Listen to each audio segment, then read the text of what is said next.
Under U.S. Representative Ronny Jackson's change to the annual defense policy bill, service members could no longer be paid travel expenses if they are stationed in a state where abortion is not available.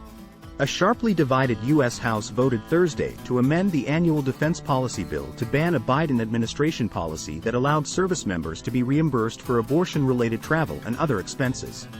U.S. Representative Ronny Jackson, R. Amarillo, introduced the amendment with the backing of Representative Chip Roy, R. Austin, and 70 other Republican co-sponsors. Jackson argued that the Department of Defense policy violates the Hyde Amendment, which prevents the use of federal funds for abortion. "I absolutely will not waver in my defense of the rule of law, therefore, ensuring that taxpayer money does not kill innocent babies," Jackson said on the House floor. Reimbursing service members for abortion-related travel if they live in states where abortion is not available recently became an issue in the U.S. Senate, where Senator Tommy Tuberville, R. Alabama, has held up 250 military promotions in protest, creating a backlog and leaving key positions unfilled. Adding Jackson's amendment, and several others that were adopted Thursday, including limits on gender-affirming care, jeopardized bipartisan support for the National Defense Authorization Act, which Congress has annually adopted for more than 60 consecutive years.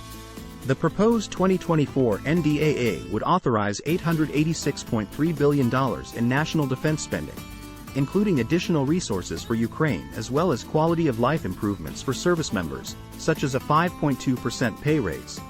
The defense bill passed Friday on a 219-210 vote, with 4 Democrats voting in favor and 4 Republicans voting against.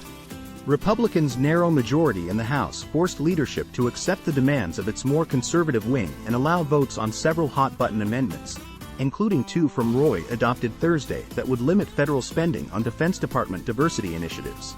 Another Roy amendment, prohibiting the department from carrying out President Joe Biden's executive orders on climate change, was added Friday. The lone Democratic vote for Jackson's abortion amendment came from Representative Henry Cuellar, D. Laredo. Cuellar, considered one of the most conservative Democrats in the House, is a longtime opponent of abortion rights. Other Texas Democrats opposed the amendment, expressing concern about its impact on service members. The Biden administration policy was aimed at lowering barriers to abortion for service members in states with restrictive abortion laws. U.S. Representative Veronica Escobar, D. El Paso, called the amendment a backdoor effort to ban abortion at the federal level.